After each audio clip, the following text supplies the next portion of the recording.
I want to thank you. This is amazing. I know the fire marshal had to send a lot of people outside, unfortunately. Don't worry, you're safe. But a lot of people are not so happy right now. They're standing. Hundreds of people are outside. That means you have prime real estate, right? Right? You know, I just saw backstage, there's a man that I have great respect for, Dan Gable. We all love Dan Gable. And I mean, I watched his whole career, and I used to wrestle a little bit. I wasn't too good at it. And I tell you what, I watched his whole career, and he was just amazing. Years and years without being defeated, and Olympic gold medal, and one of the truly great guys. And I just said, Dan, come down. At least we have to introduce him. Where's Dan Gable? Come on up.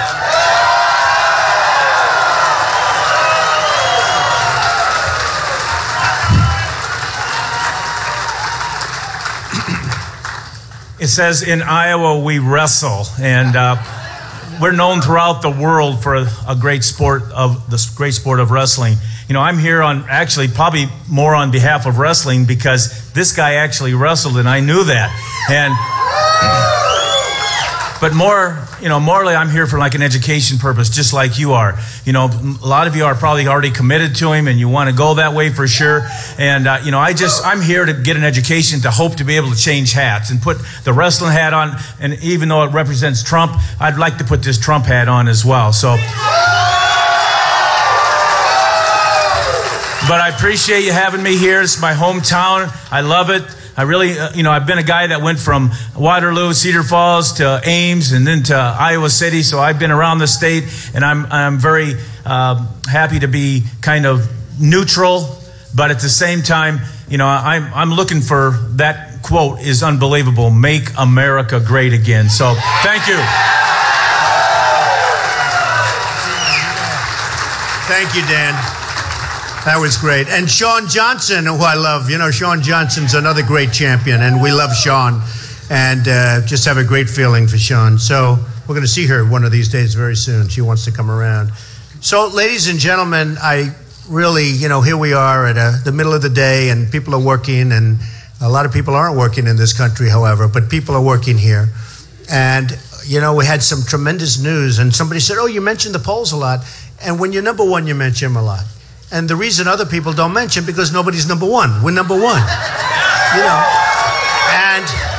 And we had some great ones come out this morning, and one last night. A morning consult, we're at 33. I think might even be 35. And I think we're about 18 points ahead of anybody else, that's a lot.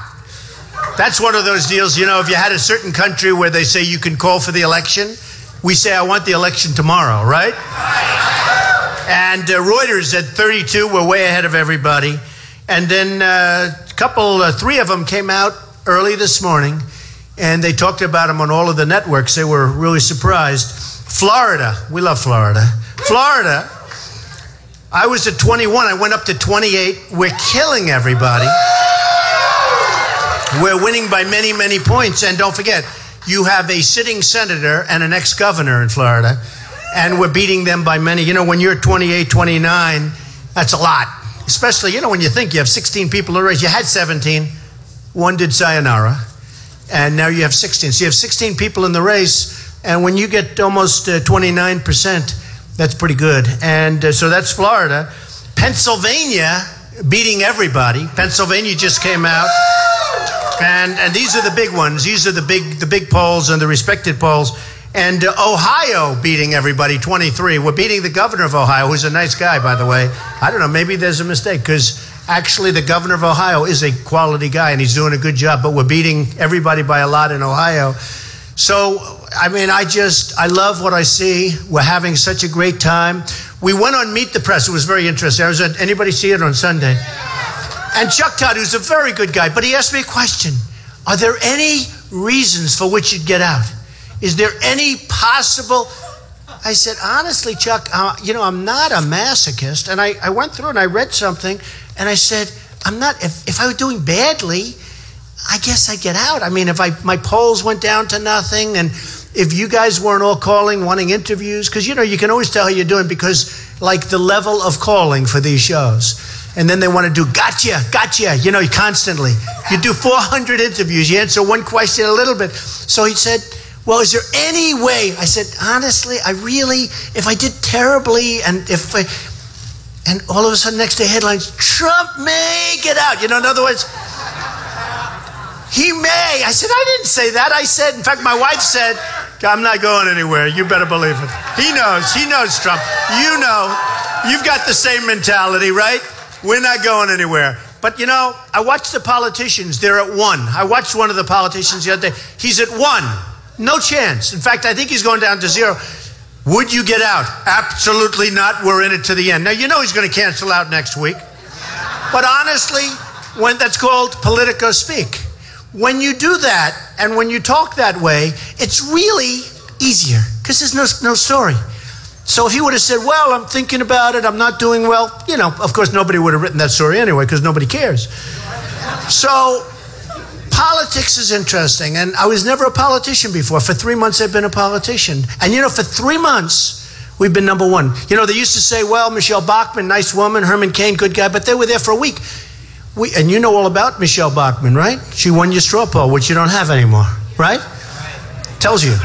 But she's a very nice woman, and Herman's a great guy. But they always say, well, they were there, but they were there for a week. We've been there for now 3 months, more than 3 months. So it's good. It's good. But we talk about political speak, and I went through this process because to me, it's very interesting. Politicians are all talk, no action. They don't get it done. And by the way, I am funding, as Sam told you, I'm funding my own campaign. I'm putting a fortune. I'm spending a lot of money. Not as much as I thought, because frankly, I'm getting so much publicity, I don't have to advertise so far, right? In fact, they did a piece in the Washington Post, and they said Trump has spent like $2 million, or whatever the number is that they used. But they said it's brilliant because he's leading and he spent less than anybody. That's like Charles O. Finley. Do you remember Charles Finley? The Oakland A's. He won the World Series like 3 times in a row, and he had the lowest payroll in baseball. Isn't that brilliant? To me, that's good. But to me, it's also maybe being a businessman. It's being a businessman. And if you're covered a lot, the last thing you want to do is now you see Trump is covered, bum, bum, bum, all over the programs, and then we put an ad in, right? Who the hell wants to see an ad? You OD on Trump. That's no good. I can't have that. But you call it politico speak. And I went through this process because to me, it's very interesting. Politicians are all talk, no action. They don't get it done. And by the way, I am funding, as Sam told you, I'm funding my own campaign. I'm putting a fortune. I'm spending a lot of money. Not as much as I thought, because frankly, I'm getting so much publicity, I don't have to advertise so far, right? In fact, they did a piece in in the Washington Post, and they said Trump has spent like $2 million, or whatever the number is that they used. But they said it's brilliant because he's leading and he spent less than anybody. That's like Charles O. Finley. Do you remember Charles Finley? The Oakland A's. He won the World Series like 3 times in a row, and he had the lowest payroll in baseball. Isn't that brilliant? To me, that's good. But to me, it's also maybe being a businessman. It's being a businessman. And if you're covered a lot, the last thing you want to do is now you see Trump is covered, bum, bum, bum, all over the programs, and then we put an ad in, right? Who the hell wants to see an ad? You OD on Trump. That's no good. I can't have that. But you call it politico speak, and honestly, I know it better than anybody because I've always been the fair-haired boy when it comes to politics because I was always a contributor. So I know the system, I know it well, and I was watching Jeb Bush, and Jeb Bush announced, he's a nice person, and he announced, and he is the mentor, as you know, of Marco Rubio, who's another nice person. And everybody said Marco will never run because he couldn't do that, it would be total disloyalty. And he would never run because Jeb Bush announced already that he was running. And they end up where Jeb runs, and then a few weeks later, Marco announces he's running. Everyone said, no, that can't be because loyalty. Well, first of all, politicians aren't loyal. You got to remember that. Okay. That was the only problem I had, thinking that maybe but loyalty. So loyalty's bad. And then you could see Jeb was very disturbed, but they went up to him. What do you think of Marco Rubio? Now, I would have said horrible things. I would have said he's a disloyal, that sounded like, right? I would have done that. And most of you would have done that, other than the politicians in the room. And you're all great politicians, by the way. Got a lot of them. This place is packed. But I would have said, I wasn't so happy, okay? But I saw Jeb, and he said, oh, I love Marco. He's a great guy. He's my friend. He's my dear, dear friend. I'm so happy he's in the race. And you can see he's seething underneath, right? And then they said to Marco, well, what do you think of Jeb? And he said, Jeb is my dear, dear friend. And I said to myself, this is political speak. That's why we're not getting anywhere, folks. We're not getting anywhere. It's not working. We need something that's much tougher, much stronger. You know, they did something today that was my daughter sent me a beautiful article. She was reading a book about Winston Churchill, Tough Cookie. And it was very interesting. And they said he couldn't get a position in government because they said his tone was tough. His tone, well, he did just fine after that, right? But they thought, and I remember where actually Hillary and Jeb were saying very strongly, and you know, that they thought that my tone was very strong. It was very strong. I'm saying to myself, I have a strong tone. We have people's heads are being chopped off because they're Christian, and plenty of others, by the way. But people's heads are being chopped off. We're getting beaten at every front. We're losing to China on trade. We're losing to Mexico on trade and at the border. We're losing everywhere. I say I'm going to build a wall, and it's going to be a real wall, a big wall, a strong wall. Nobody's coming through unless it's legal. Nobody is coming through. Unless it's legal, nobody's coming through. But if legal, they're coming through. We're going to have a big, beautiful door, and they're going to come through, but they have to come through legally. Or we don't have a country, folks. Or we don't have a country. If we're going to put up with it, we're just not going to have a country. And, you know, and don't worry, I won't. Don't change. He said, I'm not going to change. It's going to be built. And, you know, it's interesting. So then the politician said, and if you look back 12 years ago, everybody wanted the wall. You know why they couldn't get it done? Environmental impact statements. They couldn't get the environmental impact statements, among other things, but they couldn't. But everybody, you look at all of the people running, and on the Democratic side too, take a look. Everybody thought it was a great idea, but they couldn't do it because they don't know how to build. The cost was too much. The wall was just a little thing, you know, where they drive trucks over. Do you see the picture in the paper? Where they put a ramp on each side and they drive drugs right over, back and forth. This truck, it's having a field day. It's just terrible. So they all said it won't happen. And they said, and then I made another statement. And I love Mexico, and I love the Mexican people. I have thousands and thousands, over my life, thousands of Mexicans and Hispanics. I'm doing great with Hispanics. Nobody knows it. A radio talk show host, a Hispanic radio talk show host said, you know, they love Trump. That's right, because the ones that are in the country legally love me. Because they don't want what's happening. They don't want to see what's happening. It's true. They don't want to see what's happening. So, and they want to see a wall, and they want to see what I'm saying. In Nevada, the state of Nevada, you probably saw the poll came down. I'm leading with Hispanics. I'm doing fine with Hispanics. I'm doing great. And once they know and really hear my platform where we're going to bring jobs back from China, from Japan, from all these countries, believe me, we're going to do something. Numbers are going to be phenomenal. We had a poll with the African Americans where I was at 25%. That's a huge number for a Republican primary. It's, I think they said, the biggest number they've ever seen. And somebody said, if you actually got 25% of the African American vote, the election's over. It's over. You win. It's over immediately. So we're doing well, and we're going to continue to do well. I look at what's going on with the country. I look at how we're being taken advantage of in so many different ways. You know, we came up the other day, you saw, with a tax plan that really has been well received. And we're lowering it big league for middle income. We're lowering it big league because the middle income, it's like forgotten. They're like our vets. Our vets have been forgotten. They have been forgotten. And we're going to take care of our vets. We're going to build our military bigger, better, stronger than ever before. Ever before. Ever.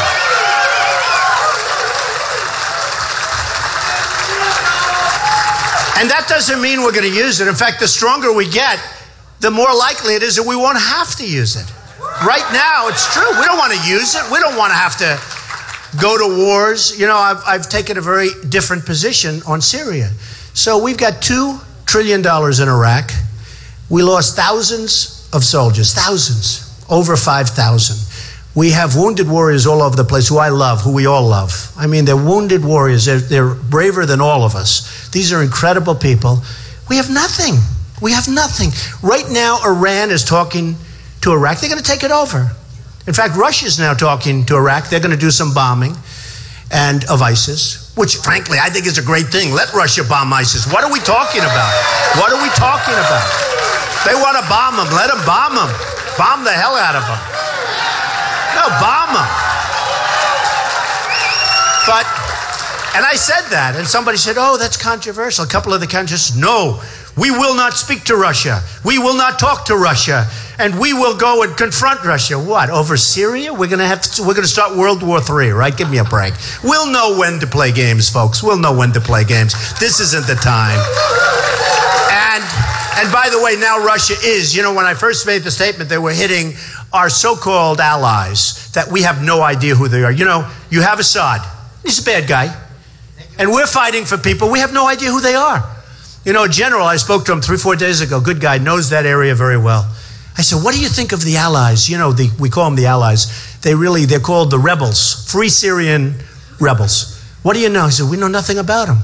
He said, they could be ISIS. We have no idea. So we're going to spend billions of dollars, all of this money, get into another quagmire. Watch, Russia will be in a quagmire. If you remember, Russia, when it was the Soviet Union, big, they went bankrupt. They went bankrupt over Afghanistan, right? They went back. They were there. They thought it was going to be like a 2-day deal, and it turned out to be a quagmire. Syria is a quagmire. And then you hear, we're going to take in, so originally I heard 3,000 people from Syria, right? We're going to take in 3,000 people. I said, you know what? Taking 3,000 people. I said, you know what? They asked me on one of the shows, what do you think, Mr. Trump? I said, well, couldn't somebody else do it? Like, we're always doing it. Couldn't somebody else maybe do it for a change? But you know what? 3,000, I guess it's okay. From a humanitarian standpoint, you look, it's terrible. And then the next time I was on television, it was 10,000. And I said, I guess, do it. Then, you're right. Mobilize now is right. Then, the next time, I'm sitting down. Listen to this. The next time, thank you. Oh, I thought they were on our side. That's all right. Don't worry. Don't hurt them. Don't hurt them. Nonviolence. Nonviolence. We want to be nonviolent with those people. We want to be nonviolent with those people. That's okay.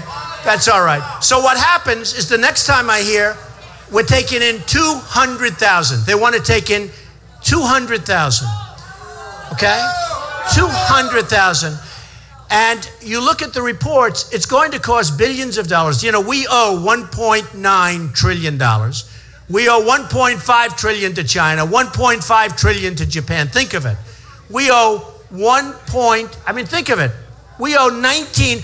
It's impossible for us to survive as a country if we keep being stupid. We're not going to have a country left.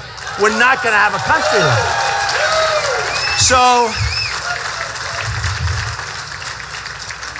and thank you for not hurting those people. I thought it was, you really behaved well. Look at the size of this guy. You were so nice. They are so lucky you were so nice. Thank you very much. That's good. Nonviolent. Every once in a while we talk about nonviolence, right? You're surprised to hear that from Trump, aren't you? But we have now, so we have 19 trillion in debt. We have to get rid of it. We have to start at least knocking the heck out of it. And to bring these 200,000 people in, 200,000, that's like an army. Maybe that's it. Because I look and I see the migration, which is sad. But then I look and I keep looking. I said to my wife the other day, I said, I don't see too many women there. I don't see that many children. I see really strong-looking men. They look like Dan Gable, okay? And even younger. But I see all these young, strong men. And I'm saying that's a strange migration because they're all men. So then I said, I wonder why they're not fighting for their country, number one. And then you see what's going on in Germany where they're having tremendous problems with what's happening with their women, with these people. And what's happening, you're reading the stories. I hate to even repeat what's going on. So now they want to talk about 200,000. I'm looking at all these men. We're going to bring them into our country. We know nothing about them. They're not documented. They can't give you papers. They don't know anything. We know nothing. This could be one of the great Trojan horses. This could make the Trojan horse look like peanuts, okay? Now, is that the case? Probably not, but the word probably is not acceptable. It's not acceptable. Probably not. It's probably not the case. But you know what?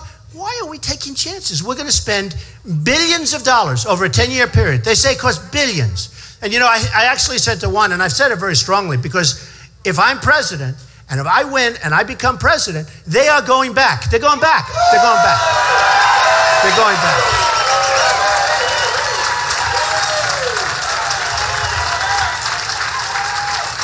And one of the talking heads on one of the programs, you know, these talking heads, they get paid a lot of money. They don't know what they're doing. Don't forget, they're the ones that said, he'll never run.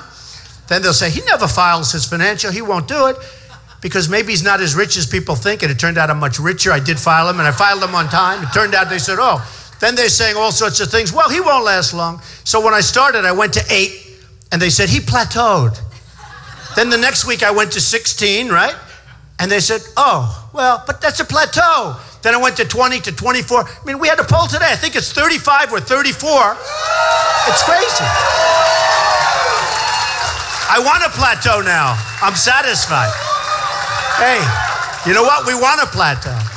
But, you know, you look at it and you look at the thinking that we have and the thinking that we have going on in the country and what's happening. And we have to run this country with heart, with tremendous heart, with tremendous heart. We're going to repeal Obamacare and replace it with something much better. Much better. Much better. I don't know. I guess you people know very well. You see your premiums are going up 25, 35, right? Right? They're going up 35%. One person was on the other day, 51% increase in premiums. Your deductibles, forget it. You might as well, you're going to be dead by the time you can pick up. The deductibles are so high, they're unacceptable. So you really don't even have insurance if you think about it. We're going to repeal it. We're going to replace it with something great. We're going to get rid of the boundaries. You know, I have thousands of employees in different states. If I go to one state, I can't really go outside of the boundaries. You know, they have an artificial line. We're going to take care. So, you know, it's sort of interesting. We're building a wall at the border, but for insurance purpose, we're taking those walls down. Because what it means, I never actually thought of that before, but we're going to do the opposite. But what it means, you don't get bids. I get like one bid. And they say, take it or leave it. Oh, we'll take it. You get no bids. You get no bids. You feel like a jerk. And what happens is when those artificial lines wrapped around New York State, and you know who's making a fortune with Obamacare? The insurance companies. They're making a fortune. Now, they would rather have that than have where they can bid on all 50 states. They can bid on 50 states and beyond 50 states. They can go anywhere. They would much rather have a monopoly in Iowa. They'd much rather have a monopoly in New York or South Carolina. I was in New Hampshire the other day. They want a monopoly there. Than have the right to bid where you have 20 people, 20, 40. The only thing the government should be involved with there is the strength of the company. Because we want to know if there's a catastrophe, if there's a catastrophic event, if there's some bad times, that they are strong. Other than that, we don't want any involvement. We don't want any involvement. And you'll be able to have your doctor. Don't forget the 28 lies. 28 times President Obama said, you can have your doctor, you can keep your plan, you can do everything. It's a disaster. It's very unfair. And I actually said, why aren't you suing the country? Because Obamacare was a total fraud. The one bad thing, you know, as bad as it is, everybody knows what I'm talking about. Whose premiums have gone up? Everybody? Yeah, everybody. So everyone knows what I'm talking about. And I said, why isn't somebody suing? It's a fraud. Because it was sold based on a fraud. And even the Democrats, they don't want any part of it. They were sold. They were even convinced. Some of these senators and all that had a vote, they were convinced that, you know, all of these things would happen. It was a total fraud. Turned out to be. Remember the guy who did the plan? He turned out to be a liar, and he went to the class and he was bragging about how stupid the American people are. Everybody forget. What was his name? Remember? Correct. And everybody was talking about it. Well, that was about a month. That wouldn't lasted a month because there was great anger. But now nobody remembers him. But he was telling everybody, you know, what a bunch of dopes the Americans are. He was actually saying it, that he pulled the sheets over their eyes. And he bragged. Unfortunately, somebody was taping his conversation. You know, that's a killer. That's a killer. But, you know, for some reason, we have so many other problems, if you look, that we've forgotten about that. We've forgotten a little bit about Obamacare, how bad it is. But you're not going to forget soon because you see what's happening with your premiums. And when you get to 16, the next president has to be great. Thank you very much. No.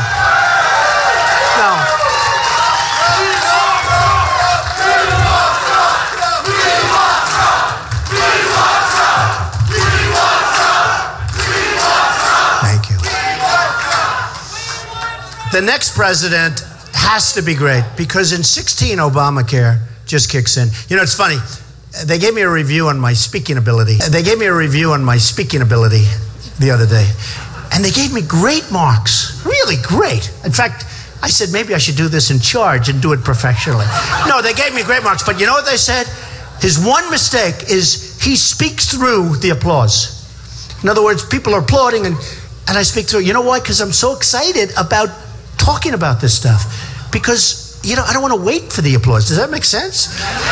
And the other thing, you know, I was a good student. I went to a great school and all that stuff. But the other thing, they said, sometimes you won't complete a sentence, meaning, you know, I'll stop because I know my audience, they're smart. I don't have to, I like finish 80% and then I just want to get on to the next sentence because you know what the other 20% is going to be. I don't want to waste time. It's true.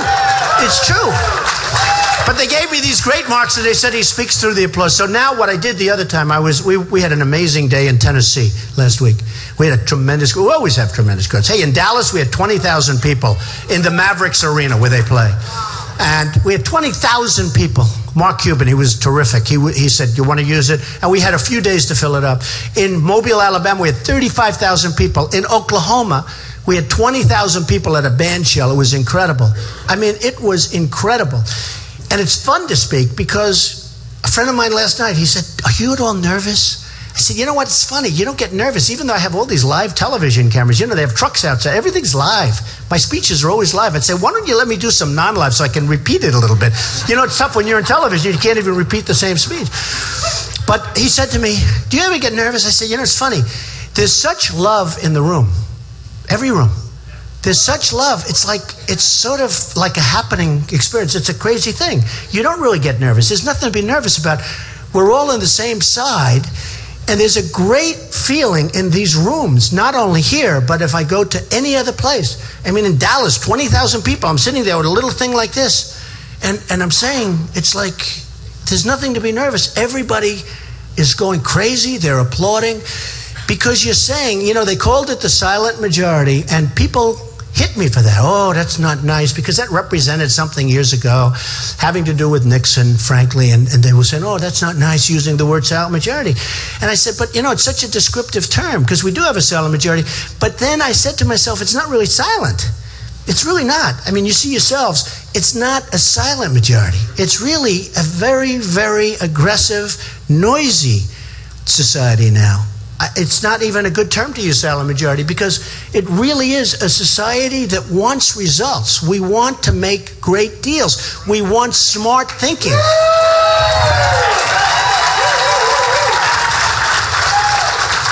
We want smart thinking. We have people in office that are being nice, incompetent, being less nice, they're stupid people, or they have another agenda. Now, I don't even think it's the other agenda. I mean, a lot of people in this room say there's another agenda because it can't be that. You know why? You say nobody can be that stupid, so it has to be another agenda. And a lot of you people would disagree. You'll say, oh, well, it is another agenda. I think they're stupid people, honestly. No, honestly. I really do. I just don't think they know what they're doing. I think our leader doesn't have a clue as to what's going on. I mean, when you look at the nuclear deal with Iran, I mean, give me a break. Look at the nuclear deal with Iran. You take a look at that deal, and you say, wait a minute, they have 24 days. But remember, the 24 days doesn't start until a whole process, so it's much more than 24 days. Got to get a process, got to make all sorts of statements. So you got 24 days. Then you have another just to inspect. Okay? See, there was a case where I left the sentence off because I know everyone knows to inspect, so what do I have to say it for, right? Right? So I like my old way better because I don't have to finish that because everyone knows, right? So you have the 24 days. Now they have a new thing that just came out, and that's self-inspection. They're allowed to do self-inspection. Okay, Iran. So you have a guy saying death to America, death to America. We have people signing. We have a guy who's on a bicycle in a bicycle race, and he's our chief negotiator, breaks his leg, walks in with crutches. They say, what a jerk this guy is, with crutches. They say, what a jerk this guy is. But we give them back think of it. We give them back $150 billion. So now they're in Syria with soldiers because they have so much money. You know, 150 for them is a lot. For us, we waste that in 2 deals. No, it's true. But $150 billion, that's a lot of money. So they're going to be a world terror. They're going to be a real world terror. They're going to have nuclear weapons. Because after the 10 years, they're not going to wait that long, but after 10 years, everyone agrees it's really going to be open season. And they're going to have a lot of things. Our prisoners, so one of the things, look, nuclear is so important. My uncle was a really great, brilliant guy. He taught up at MIT, Massachusetts Institute of Technology. He told me years ago, the power of what will be nuclear is going to be so devastating. And he's right. He was so right. It was a long time ago he told me that. So right. But you look and you say, okay, this maybe isn't the most important, but it's important psychologically. We have 4 prisoners, right? Now, we have 4 prisoners. It was 3. Since then, it's 4. But when this whole thing started, they've been negotiating this thing for years. Any deal takes that long to negotiate, and we gave up on every single point. It's no good. But it takes years. This could have taken a week. Somebody said, how long? 1 day. But give it a week. We've been negotiating this thing for years, and ultimately we kept walking away. We never walked away. We walk away from the points. We say, okay, you can have it. Here's us. Okay. Could we have this? No, absolutely not. Okay. This is us. We didn't win anything. We didn't win anything. Like a bunch of really dumb people, we didn't win anything. But you have the 4 prisoners, was 3, now it's 4. And at the beginning, not at the end, they should have said, listen, before we start the negotiation, we want our prisoners back. Not going to help you. You don't need them. We need them. We have a minister. We have a pastor. We have we have wonderful people there that shouldn't be there. In the worst prisons, they say the worst prisons, we have wonderful people. And we should have said, we want our people back. Now, Kerry said he didn't want to complicate the negotiation. Think of it. Think of it. All you have to do is say, folks, before we start, here's me. Who would be better at this, me or them? Huh?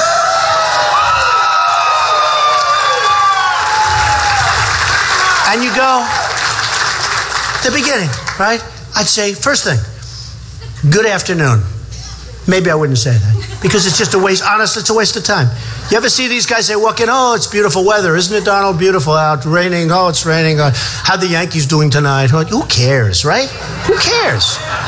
We want to get to business. So the first thing you say is very simple. Fellas, we want, all fellas, by the way, I hate to say to the women, they haven't figured out that women are smarter than men. They haven't figured. It's going to take them another 150 years. And 150 years from now, they'll be doing it really right. But they are. The Persians, great negotiators. Great negotiators. The Iranians are great negotiators. Great. Always been known for it. I don't know, why somebody would say, oh, that's not politically correct to say that. Just sort of happens, it's okay. But they're great negotiators. You say at the beginning, fellas, we want our prisoners back. You got to do it. Before we start, we want our prisoners back. Now, if you had the right messenger, immediately they'll say, okay. If they didn't say okay, what you do is you get up and walk, you double up the sanctions, and they'll call you, I guarantee, probably within 24 hours, but certainly within a week or 2, and you get your prisoners back. That's the end of that, okay? But they didn't even ask for the prisoners. So now, 2 days ago, I'm reading the paper, and I see what they want. They're now willing to open negotiations. We just gave them everything and $150 billion. Now they're willing to open negotiations for our prisoners. But they want 19 prisoners that we have. And they want other things. And the statement was, we want 19 prisoners and we want many other things. Oh, how stupid are our people? It's so embarrassing. They want, I'm looking at one man, he's ready to faint up here because of this. He can't take it. Is that right? Look at him. Oh, he's got a Donald Trump shirt on. I love this guy. He says, you're fired. I love this guy. No, he's taking it. You got to see as I'm talking, he's going, oh. And he's not at all faint. He's a strong cookie. I look at him. I don't want to fight him. But it's just driving him crazy because he can't understand it. Neither can I. The incompetence of it all. So they want now, supposedly, 19 prisoners. I'm not surprised. They want 19 prisoners and other things. I'm watching 60 Minutes and I'm watching some of the shows, and I watched their chief negotiator about a month ago. And I watched him. I said, man, he's too smart for our people. He's too smart for Kerry. He's too smart. He's too sharp. He was sharp. And they said, what do you think? Will you get along with America? He goes, well, America has got to come a long way before we agree to get along. America will come a long way and if they behave, and if they do what's right, in other words, ka-ching, ka-ching, ka-ching, I just see this guy. And I'm saying, we don't have the people, but I have the people. Oh, do I? I have Carl Icahn. You know Carl. I have the biggest, smartest guys. I have guys, I'll put them in charge of China. Carl, do me a favor. Watch over the China trade deal. I will tell you right now. Just go back to your homes, relax. We were going to do very well, okay? Very well. I have guys that are so great. I have the greatest negotiators. I know all of them. I mean, most of them. I know them from New York, from Wall Street. You know, we put political hacks in those positions. We put Carolyn Kennedy in that position. Japan, Carolyn Kennedy. I see them whining and dining on 60 Minutes. I was on 60 Minutes the other day. Anybody see me? That was the highest rated show. I was on with Putin. We looked very nicely together, right? Very nice. I was on with Putin. It was Trump and Putin. I don't know who got the ratings. One of us did, because it was the highest rated show they've had in a long time. But I watched Carolyn Kennedy, and I see that Abe, who's the boss of Japan. You know, Abe, I don't know if you know, Japan is back. They're doing this monetary manipulation, their currency manipulation, big league. They were the kings, now China makes them look like small time. Okay? But Japan is really back. And I see them whining and dining, Carolyn. That's not for her. It's not for her. Because her position over there, the ambassador, that's a very important position, especially with Japan and a couple of countries. You know, in certain countries more important. She doesn't know anything about negotiation. And I see them whining and dining her state dinners. She's going to give up everything. I go to Los Angeles a few weeks ago. I see the biggest ships I've ever seen with cars coming in from Japan. Massive amounts of cars. And they're coming in like it's a Long Island Expressway off the phew. I'm going, wow, look at all those cars. And we sell beef. Some comes from Iowa. But you know what happens. They send it back, right? They send it back a lot of times. And sending beef back and forth doesn't work too well, right? I don't know too much about beef, but I know that. Not so good. It's called perishable. But they send it back. You know why? Because their farmers don't want our beef. So they're farmers, and they're very nationalistic. They don't want our beef. So it goes back and forth. But we, in the meantime, so we have, I said this the other day to my people, I want to get U.S. trade balance. I want to see, what do we make with China? Or what do we lose with China? And Japan and Mexico. I did the three countries. So I did Mexico first, because I wanted to see, because everyone says, you can't have politicians, right? How ridiculous. That wall will cost $7 billion, $10 billion. By the way, anything it costs, I could do it for 50%. It'll be twice as big and much more beautiful, okay? Anything. But I watch these politicians. A couple of them said to me today, because Rubio is very weak on immigration, very weak on illegal immigration. Bush is very weak. He said, remember, they come as an act of love, right? They're coming over. In the meantime, they're killing people. You know, it's your act of love. Act of love. Oh, this thinking. We got to get rid of these politicians, folks. Amen. So I said, what's the trade balance? How are we doing with Mexico? And the number was $45 billion a year we lose. $45 billion. We have and that doesn't include all the illegal drugs that come in, which is a much bigger number. That's probably bigger than the 45. And those drugs they go all over the place. Chicago, New York, all over. Los Angeles. You know, the liberals in Los Angeles love me. They all say, we want to vote for you because we're getting overrun by the illegals. You know, 50% of the new driver's licenses in Los Angeles are given to illegals. They're getting better treatment than our vets. Think of it. So I have guys that are heads of movie companies, and these are very liberal people. You know, these are the people that we read about. They're always endorsing, like Obama. You know, then they don't get invited to the White House to sleep there, and they're angry at him. You know, that's 90% of it. But these are people that aren't big for the Republican world, right? And they're all telling me, Don, they love you in L.A. They're all voting for you. Now, don't tell anyone I said that. But they're all voting for me. They're going to vote for me because they know what's happening. And they have a hard time with it psychologically, but they know what's happening. So Mexico, $45 billion a year. You mean to tell me I can't take $7 billion and build a wall? I know I can. In addition, we give Mexico billions of dollars. Billions of dollars. But the politicians say, like I'm some kind of a baby, you can't ask for that.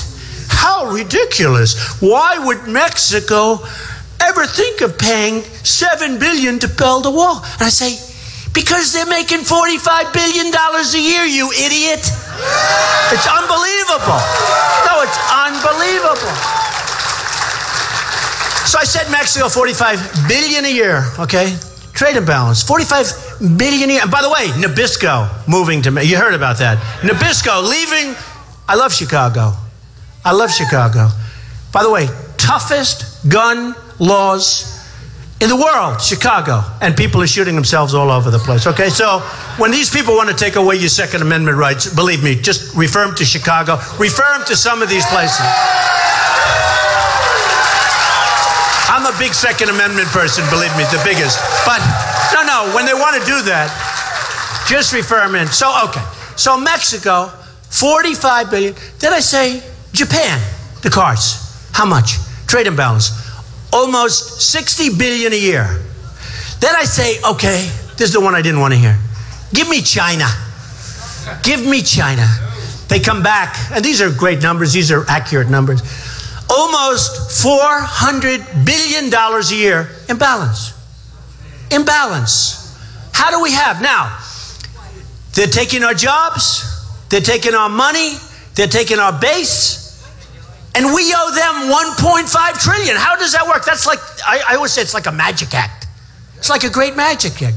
We owe them $1.5 trillion. And they're taking our jobs, our money, everything. They're taking hundreds of thousands of jobs out of Iowa and other places. They're taking it. Now, I have China. They're tenants of mine in my buildings in New York. I have the biggest bank in the world. They're great people. From China. One of the biggest bank. By the way, a bank that makes Citibank look like a speck of dust. It's so big. I think they have 400 million customers. Think of that. It's the biggest in the world. They're my tenant. And I say, the lease is coming due. And they come, we want to renew the lease. I say, really? You know, who speaks? Look, because they respect what I'm saying, because they know I'm right.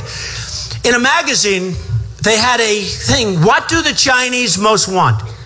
And one of the top 10 things that they most want, one of the 10 things was anything Trump. You believe it? And because they respect me. It's just respect. It's respect. So we have an imbalance with China of almost $400 billion a year. Now, if I can straighten out that one deal, our country's in great shape. I mean, I don't even have to worry about Japan, Mexico. I can just do China. It's so big. It's so big. It's so great. They have created, and I said this to another group, and they actually agreed with me, and these are very pro-China. And so am I. I get along great with the Chinese. Hey, look, they give me $25 and $50 million to buy apartments from me. Am I going to dislike them? No. No, I'm not. I mean, I have a great relationship. The funny thing is the United States does not have a good relationship with China, right? So we fight in Afghanistan, and Afghanistan has great mineral wealth. People didn't know that. Great mineral wealth. And you have tremendous mountains in Afghanistan. Ridges, mountains. And we're over here fighting. And on the other side of the big mountain, China is over there with excavators taking out the minerals. We're fighting. They're taking out the minerals. Who is the biggest purchaser of Iraqi oil? The biggest purchaser is China. Now, we spend our $2 trillion, our lives, our wounded warriors. The biggest purchaser is China. Look, I take my hat off. I'm not angry at them. I'm angry at our leaders. I'm angry at our leaders for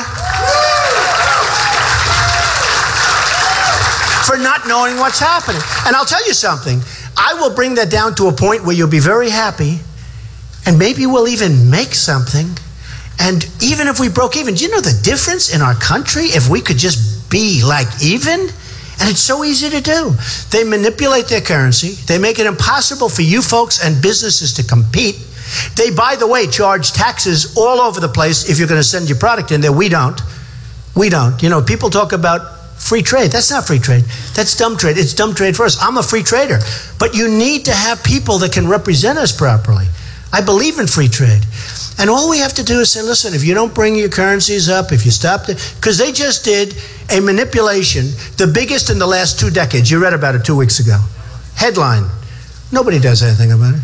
They devalued their currency the most that they've done, and they've been doing it for a lot.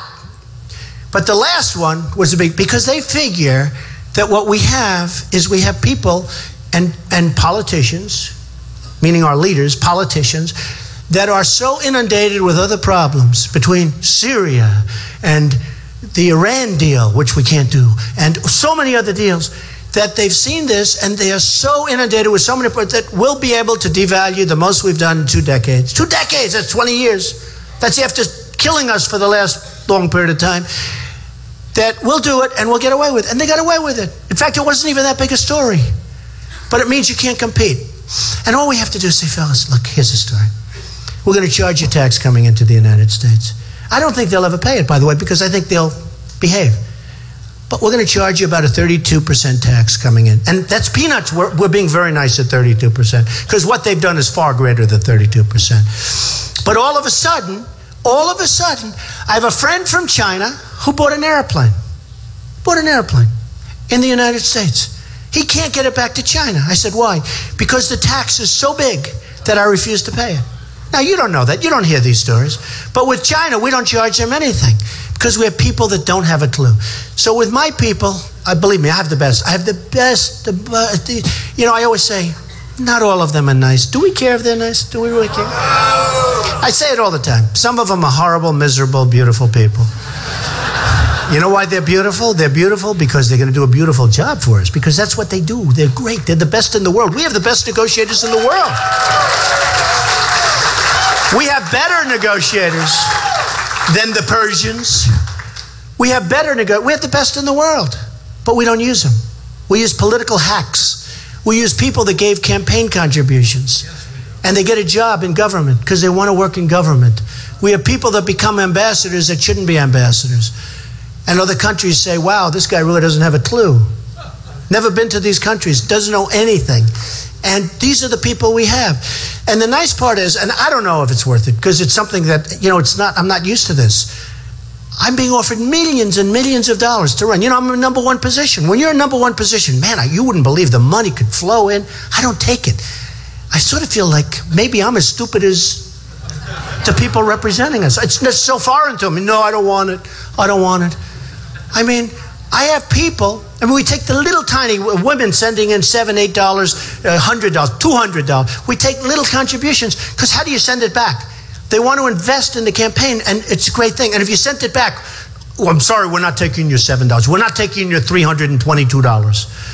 You know, you can't do it. But so it's little stuff. And I want them. I love those, because that's an investment. That's like somebody proud of the country.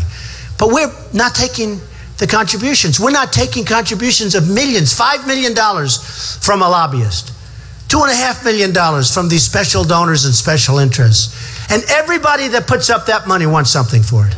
And it's not good for the United States. It's not good for the country.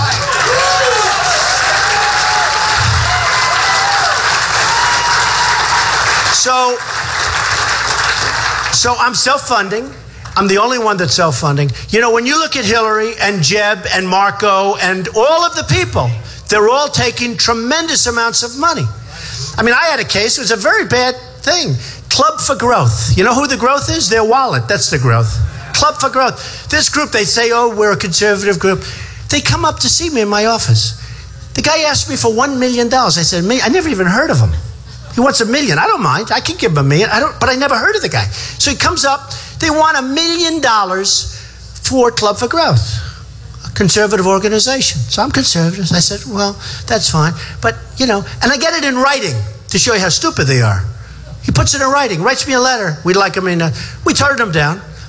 They did negative ads on me in Iowa. Do you believe? Did anybody see the ads?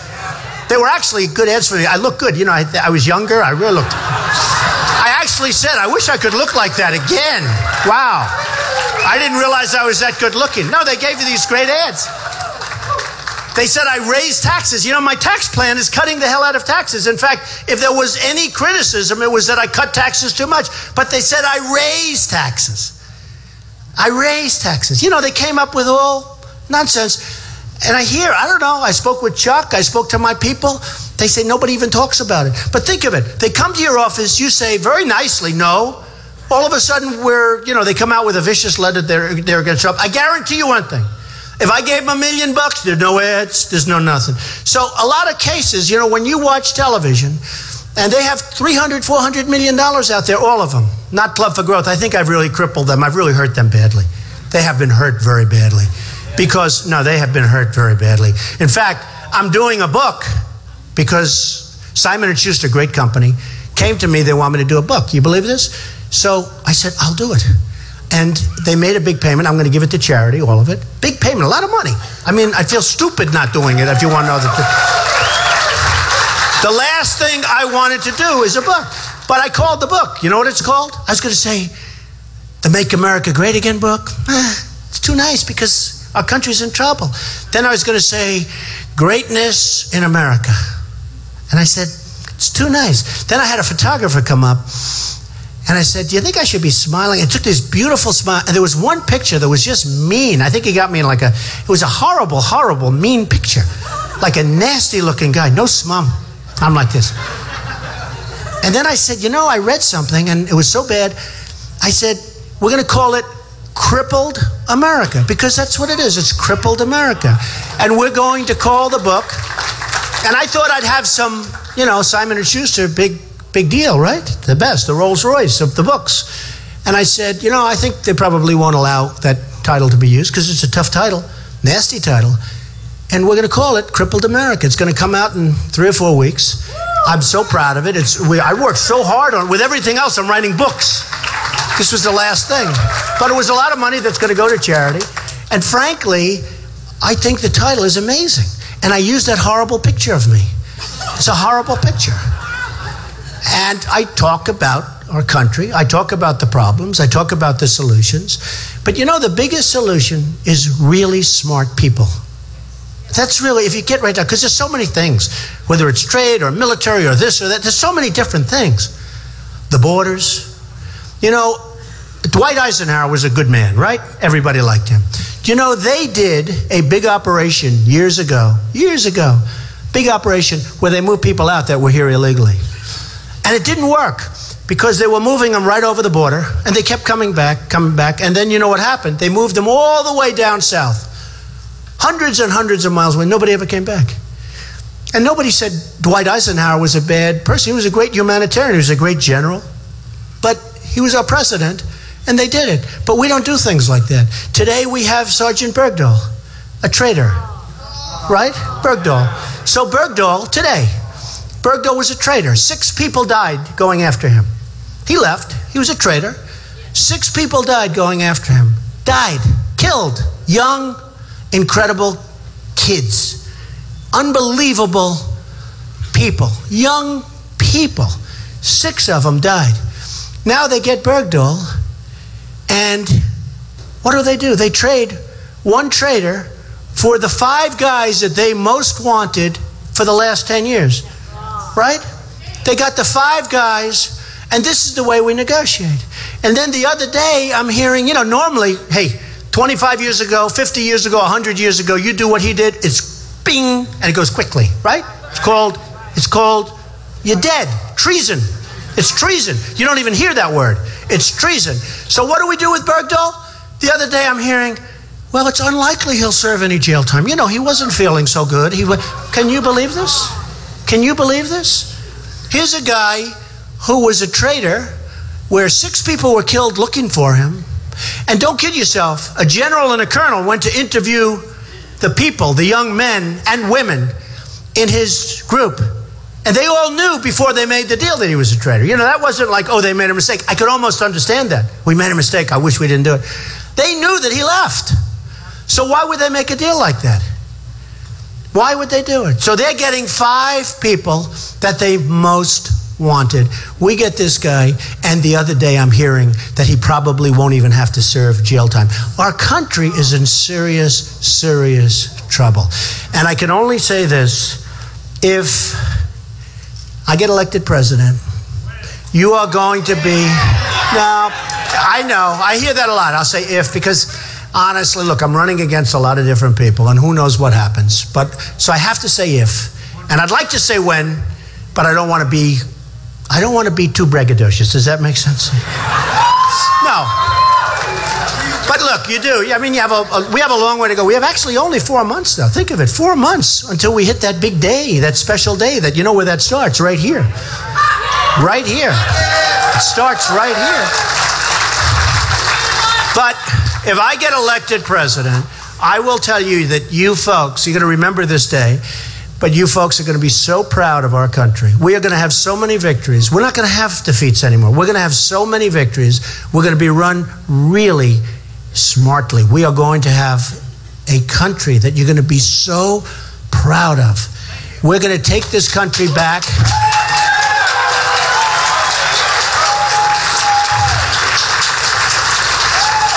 And we have something that's amazing. We have the people. I see the people. I see it everywhere I go. The people are so incredible. So we're going to take this country back. We're going to make America great again. And I say it now, and I've been saying it for the last week, and I see it. I know we can do it. We're going to take it. We're going to make it better than ever before. We can do that. Better than ever before.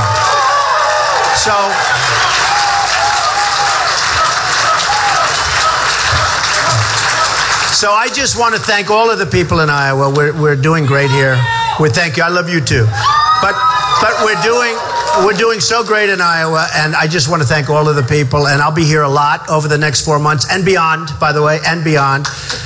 And we're going to do something really, it's going to be a beautiful thing to watch. And it's been a beautiful thing to watch because there is a movement going on. This is not just like people getting together. This is a big movement that's going on all over the country, and you know what it represents. We're getting the biggest crowds, the greatest people. I just want to thank everybody, and I will see you soon. I'll be back very soon. Thank you very much. Thank you. Thank you. Thank you.